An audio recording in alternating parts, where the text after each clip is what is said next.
नमस्कार साथियों, मैं पटवारी विशाल स्वागत करता हूं आपका मेरे YouTube चैनल पर मिस्टर विशाल SSE पर। तो आज के इस वीडियो में हम राजस्व विभाग से संबंधित प्रमुख पोस्ट के बारे में जानेंगे और उनकी हिरार्की जानेंगे कि पहले कौन सी पोस्ट होती है, फिर उसके ऊपर कौन सी पोस्ट होती है। उन सब की पोस्ट की इन्फॉर्मेशन जानेंगे कि कौन सी एग्ज़ाम से कौन सी पोस्ट पर अपॉइंट किए जाते हैं। ठीक है, तो सबसे पहले हम राजस्व विभाग की हम नीचे से ऊपर की तरफ चलेंगे, है ना। तो सबसे पहले हम पोस्ट आती है पटवारी। कौन सी पोस्ट आती है? पटवारी। ठीक है, पटवारी की पोस्ट आती है। पटवारी के बाद में ऊपर आती है राजस्व निरीक्षक। ठीक है, पटवारी जो पोस्ट है, एक मिनट, पटवारी जो पोस्ट है उस पटवारी पोस्ट को एक तो राजस्व उप निरीक्षक बोल दो। राजस्व कौन सा निरीक्षक? उप निरीक्षक। ठीक, ये दोनों है एक जैसी ही हैं, लेकिन मैंने उप नीचे ही लगाया है, वो गलती से नहीं लगा, नीचे लगाया है मैंने। ठीक है, इसको उप निरीक्षक बोलते हैं और इसको निरीक्षक बोलते हैं। ठीक, या इसी को क्या बोलते हैं? पटवारी। क्लियर है। अब हम जैसे ही ऊपर जाते हैं, फिर उसके ऊपर आ जाता है नायब तहसीलदार। नायब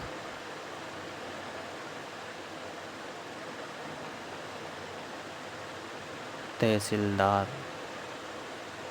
फिर उसके ऊपर हम जाते हैं तो आ जाते हैं तहसीलदार। क्या आ जाते हैं? तहसीलदार। ठीक, फिर हम ऊपर चलते हैं तो उसके बाद में आ जाते हैं डिप्टी कलेक्टर। Deputy collector. उसके बाद हम जाते हैं तो उसके बाद आ जाते हैं संयुक्त कलेक्टर।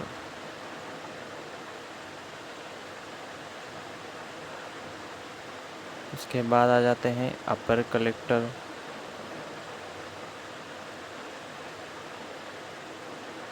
फिर आ जाते हैं कलेक्टर। हम इनकी इंग्लिश टर्म भी देखेंगे। सबसे पहले पटवारी जो होते हैं उनको इंग्लिश में एक तो पटवारी ही लिखा जाता है। इन्हीं को राजस्व उप निरीक्षक भी कहा जाता है, यानी कि राजस्व मतलब रेवेन्यू, उप मतलब सब, निरीक्षक मतलब इंस्पेक्टर। तो रेवेन्यू, उप का मतलब सब, निरीक्षक मतलब इंस्पेक्टर। ठीक, तो राजस्व यानी कि रेवेन्यू, उप यानी कि सब और इंस्पेक्टर, इसी को क्या बोलेंगे? RSI। इसीलिए मेरी जो इंस्टा आईडी है उस पर RSI विशाल गंगवाल लिखा हुआ है। मेरे कुछ फ्रेंड लोगों का मैसेज आया, बोले आप SI बन गए क्या? तो उनको इन्फॉर्मेशन यही है कि पुलिस विभाग में ही SI होते हैं, जबकि ऐसा नहीं है। हर डिपार्टमेंट में लगभग हर डिपार्टमेंट में निरीक्षक की पोस्ट होती है, उप निरीक्षक की पोस्ट होती है। ये हमको इन्फॉर्मेशन नहीं होती, इसलिए हम सुनते कम हैं, क्योंकि बताने वाले को भी तो इन्फॉर्मेशन होनी चाहिए, और बताएंगे तब तो हम सुनेंगे। ठीक है, तो RSI बोल दो, पटवारी बोल दो, एक ही बात है। ठीक है, अब जब इसमें R का मतलब रिवेन्यू है, राजस्व है, ध्यान रखना इस बात का। ठीक है, उसके बाद में राजस्व निरीक्षक, इसको एक और नाम से जाना जाता है गिरदावर। इसी को बोलते हैं रेवेन्यू इंस्पेक्टर।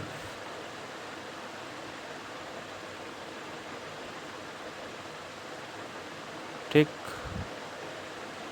और इनको ही क्या बोलते हैं? RI। RI साहब यही तो होते हैं। R का मतलब फिर से क्या हो गया? रेवेन्यू। फिर आ जाता है नायब तहसीलदार, तो इनको तो नायब तहसीलदार ही बोलेंगे।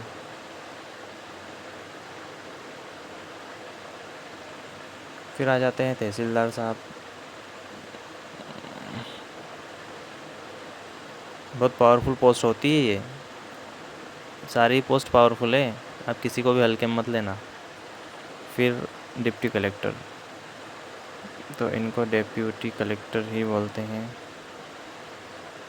ये एक्चुअली इंग्लिश नेम ही है इनका। आप हिंदी करने जाओगे ना तो डिप्टी कलेक्टर को बोलते हैं अनुविभागीय अधिकारी। क्या बोलते हैं?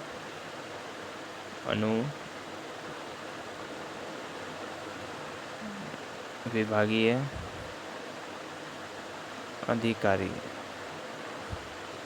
जब ये अनुविभागीय अधिकारी अगर राजस्व का काम कर रहे हैं तो इनके पीछे क्या लग जाता है? राजस्व। अनुविभागीय अधिकारी राजस्व, अनुविभागीय अधिकारी जल संसाधन। समझ रहे हो? ऐसा होता है। जिस भी पोस्ट पर ये काम करेंगे, जिस भी मतलब इनको जो पोस्टिंग दी जाती है जैसी भी, उस हिसाब से इनके पीछे क्या लगता है? डिपार्टमेंट का नाम जुड़ता है। ये रैंक है अनुविभागीय अधिकारी। ये क्या है? पोस्ट। जैसा आईएएस होता है। अब आईएएस एक रैंक होती है, जबकि आईएएस जो अगर हम वो देखें पोस्ट, तो वहाँ पे क्या क्या आती है? सबसे पहले कलेक्टर आता है, वो भी आईएएस होता है। और जो सचिव होते हैं, मुख्य सचिव होते हैं, वो भी आईएएस ही होते हैं। जबकि अंतर क्या है पोस्ट का, कि उनको कौन सी पोस्ट पे रखा है अभी वर्तमान में, पोस्टिंग किस पोस्ट पे है उसकी, उनकी। ठीक है, समझ रहे हो? फिर आते हैं संयुक्त कलेक्टर। इन्हीं को क्या बोलते हैं? Joint collector. फिर आते हैं अपर कलेक्टर। इन्हीं को बोलते हैं एडिशनल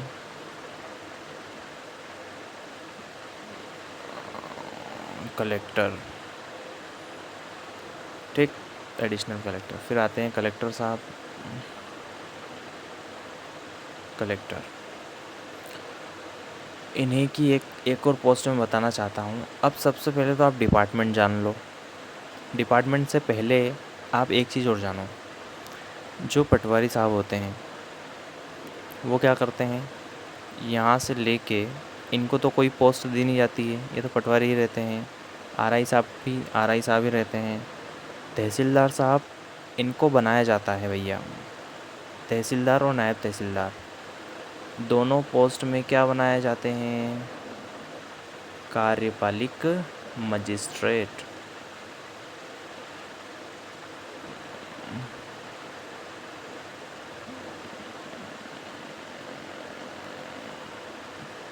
जब तहसीलदार साहब की कोर्ट लगनी होती है, क्योंकि इनकी भी कोर्ट होती है ना, ये भी कुछ डिसीजन लेते हैं न्यायिक संबंधी।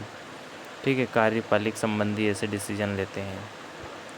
तो जब ये कोर्ट में बैठते हैं तब इनको क्या कहा जाता है? कार्यपालिक मजिस्ट्रेट। ये हुआ क्लियर? इसी प्रकार से इनको, इनकी गाड़ी पे देखा होगा आपने, नायब तहसीलदार या तहसीलदार की गाड़ी पे देखा होगा कि तहसीलदार एवं कार्यपालिक मजिस्ट्रेट, नायब तहसीलदार एवं कार्यपालिक मजिस्ट्रेट, है ना? ये इसीलिए लिखा होता है। जब डिप्टी कलेक्टर, संयुक्त कलेक्टर और अपर कलेक्टर, इनको जब इनकी भी कोर्ट होती है, तो इनकी जब कोर्ट होती है और जब ये कोर्ट में बैठते हैं तो इनको क्या बोला जाता है? एसडीएम। और कलेक्टर को भी ट्रेनिंग पीरियड में एसडीएम बनाया जाता है। वैसे मुख्यतः ये होते हैं डीएम, डिस्ट्रिक्ट मजिस्ट्रेट, और एसडीएम यानी कि सब डिविज़नल मजिस्ट्रेट। ठीक है, तो एसडीएम कौन कौन बन सकते हैं? कलेक्टर साहब भी बन सकते हैं। मुख्यतः ये ट्रेनिंग में बनेंगे, लेकिन मुख्यतः कौन कौन बन सकते हैं? तो मुख्यतः बनेंगे अपर कलेक्टर साहब, संयुक्त कलेक्टर साहब और डिप्टी कलेक्टर साहब। ये मतलब अपनी सर्विस में अधिकतम एसडीएम ही बनेंगे अधिकतम बार। ठीक, तो अब एसडीएम कौन कौन बन सकता है ये आपको समझ में आया। अब मैं जो चीज़ बताना चाह रहा था वो ये था कि आपने देखा जो तहसीलदार है और तहसीलदार से ऊपर की जितनी भी पोस्टें हैं, ये यहाँ से लेके तो कलेक्टर तक की जो जो भी पोस्ट है, ये जो पोस्ट है ना, ये राजस्व विभाग में नहीं आती, ये आती है सामान्य प्रशासन विभाग।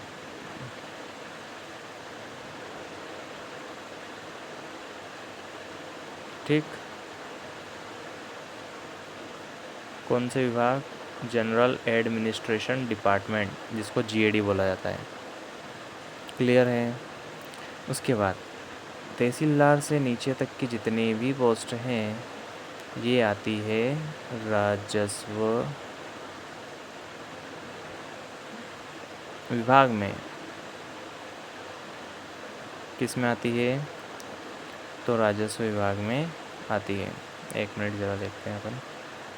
तो ये सभी पोस्ट आती है राजस्व विभाग में। रेवेन्यू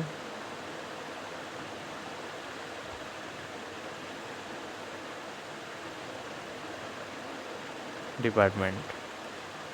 क्लियर है। कहाँ से? पटवारी से लेके। क्लिक।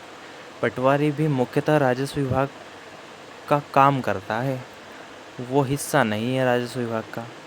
पटवारी जो होते हैं वो भू अभिलेख विभाग के हिस्से होते हैं। भू अभिलेख, ठीक है, भू अभिलेख के मुख्यतः कर्मचारी होते हैं, लेकिन काम वो राजस्व का करते हैं। लैंड रेवेन्यू, ठीक है, ठीक है, भू अभिलेख का काम करते हैं, लेकिन इनका जो विभाग होता है वो राजस्व विभाग अधिकतम बार ये काम उसी का करते हैं। ठीक है, राजस्व संबंधी काम करते हैं, इसलिए इनको आपने पटवारी को भी देखा होगा, पटवारी, रेवेन्यू पटवारी लिखा रहता है, रेवेन्यू पटवारी। ये आपने बहुत कम देखा होगा, लेकिन आपने ये तो देखा ही होगा, आरएसआई, मेरी आईडी भी लिखा रखा है, जाके देखिए आप इंस्टाग्राम पे, मैंने लिख रखा है आरएसआई विशाल गंगवार, रेवेन्यू सब इंस्पेक्टर, या असिस्टेंट रेवेन्यू इंस्पेक्टर भी बोलते हैं इसी को। इसी को क्या बोलते हैं? Assistant revenue inspector, ARY. इसको आरआई बोलेंगे तो इसको एआरआई नहीं बोलेंगे क्या? बोलेंगे। तो ये है, ठीक है। तो आपको पूरी कहानी समझ में आई। अब मैं एग्ज़ाम की बात कर लूँ, ठीक है, एग्ज़ाम की बात कर लूँ तो हम अगली स्लाइड ले लें क्या? ठीक है, तो अगली स्लाइड लेते हैं। तो एग्ज़ाम की बात हम करते हैं, तो सबसे पहले जो, अब मैं एक ही नाम लिख रहा हूँ, पटवारी। ठीक, पटवारी से ऊपर कौन आएंगे? आरआई साहब आएंगे, यानी कि राजस्व निरीक्षक। ठीक, उसके बाद कौन आएंगे? उसके बाद आएंगे नायब तहसीलदार।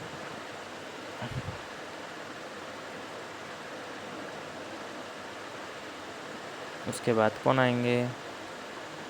उसके बाद आएंगे तहसीलदार, फिर आएंगे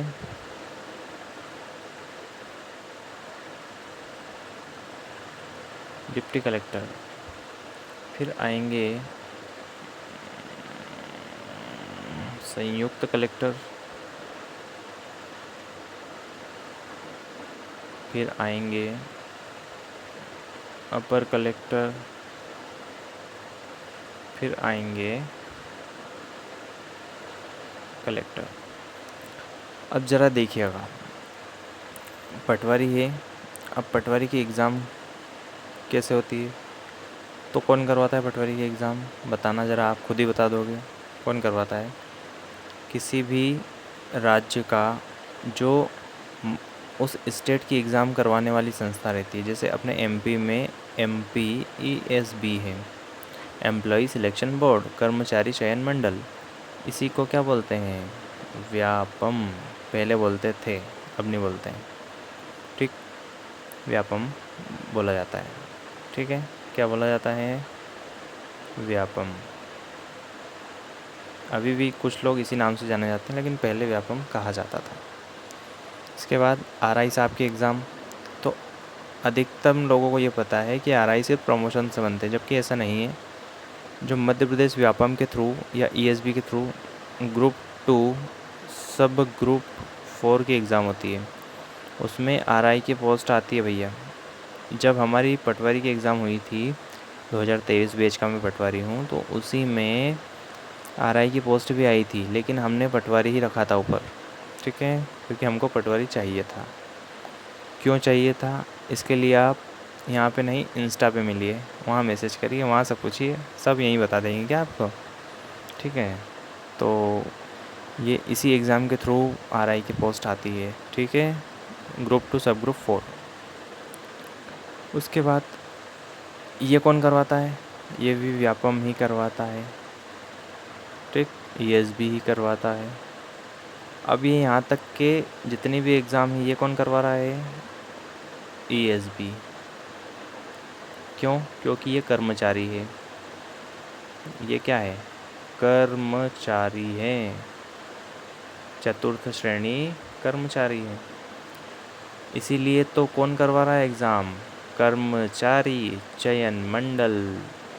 अब समझ आया इसको क्यों नाम दिया जाता है, तो इसीलिए इसको नाम दिया जाता है कर्मचारी चयन मंडल या एम्प्लॉय सिलेक्शन बोर्ड, ठीक। अब जो नायब तहसीलदार है, नायब तहसीलदार से लेके तहसीलदार, अब नायब तहसीलदार की नियुक्ति होती है साहब, नायब तहसीलदार की एग्ज़ाम से नियुक्ति होती है। वो एग्ज़ाम कौन सी होती है, MPPSC। इधर एग्ज़ाम लिख देते हैं ना, चलो इधर लिख देते हैं, MPPSC एग्ज़ाम के थ्रू नायब तहसीलदार बनते हैं। नायब तहसीलदार से तहसीलदार सिर्फ प्रमोशन से बनते हैं। काहे से बनते हैं, प्रमोशन से, क्लियर है। उसके बाद तहसीलदार की अगर आप पोस्ट छोड़ दो, तहसीलदार की पोस्ट आप छोड़ दो, तो जो डिप्टी कलेक्टर है वो भी MPPSC से ही बनते हैं। यानी कि MPPSC के थ्रू कौन कौन सी पोस्ट आती है, नायब तहसीलदार, राजस्व विभाग की बात कर रहा हूँ, 2 पोस्ट तो राजस्व विभाग की ही MPPSC ही कंडक्ट करवाता है, ठीक। एक डिप्टी कलेक्टर और एक नायब तहसीलदार, एक नायब तहसीलदार एक डिप्टी कलेक्टर। फिर जो संयुक्त कलेक्टर हैं वो फिर काहे से बनेंगे, प्रमोशन। फिर ये काहे से बनेंगे, प्रमोशन। हो सके तो डिपार्टमेंटल एग्ज़ाम, पर वो मैंने तो अभी तक नहीं देखा। इसके बाद जो कलेक्टर रहते हैं, कलेक्टर जो बनते हैं वो UPSC के थ्रू बनते हैं, सब जानते हैं, बच्चा बच्चा जानता होगा, UPSC के थ्रू बनते हैं, ठीक है। तो ये समझ में आया आपको एग्ज़ाम का, ठीक है। अच्छा, मैंने अभी थोड़ी देर पहले बताया था SDM कौन कौन बन सकते हैं, तो आप ज़रा बताना मेरे को, कमेंट में ज़रूर बताना SDM कौन कौन बन सकते हैं, ठीक है। ये आपके लिए आज का क्वेश्चन है, आप इसका जवाब कमेंट में ज़रूर दीजिएगा,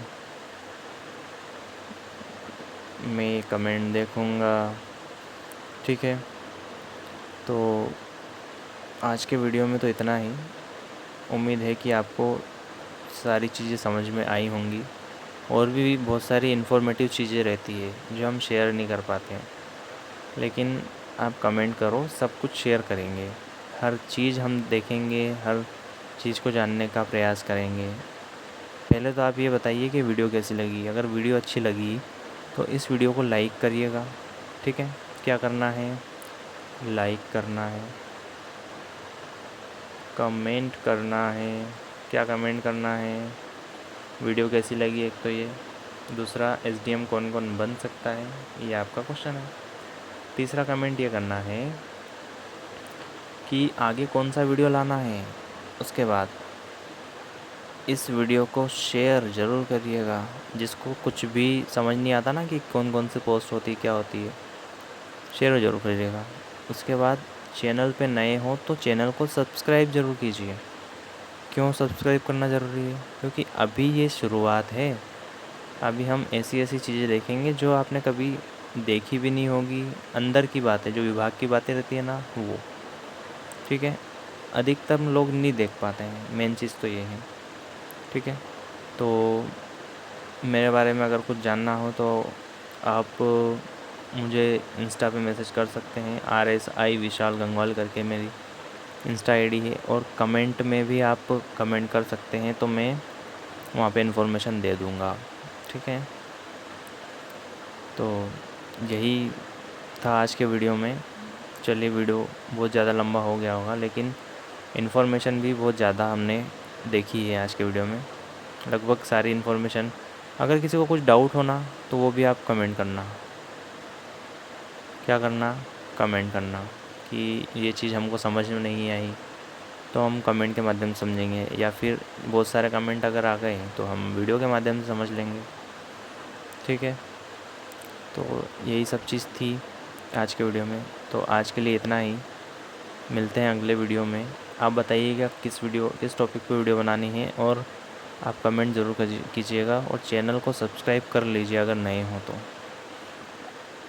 आपको इन्फॉर्मेशन मिलेगी, मुझे तो है, और जो चीज़ मुझे नहीं है वो मैं ले लूँगा, लेकिन आपको मेरे थ्रू जो इन्फॉर्मेशन मिलेगी वो दूसरे लोग आपको नहीं बता पाएंगे। मतलब बताएंगे, लेकिन जो डिपार्टमेंट रहेंगे वही अच्छे से बता पाएंगे। दूसरे लोग क्या है कि सिर्फ सुनी सुनाई बातें करते हैं। ठीक है, मेन चीज़ ये है। लेकिन हम क्या है कि जो चीज़ एक्चुअल में होती है वही बातें करेंगे। और मैं MPPSC की तैयारी भी कर रहा हूँ। आपको नहीं पता तो मैं बता दूँ, मैं MPPSC की तैयारी कर रहा हूँ, और मेरा अभी मैंने अटेम्प्ट नहीं दिया है, मेरा रहेगा अब अटेम्प्ट 2026 में। तो आप ऐसा मत सोचना कि मुझे MPPSC की इन्फॉर्मेशन नहीं है। थोड़े टाइम बाद मैं MPPSC मेंस की क्लासेस भी इस चैनल पे लाऊंगा।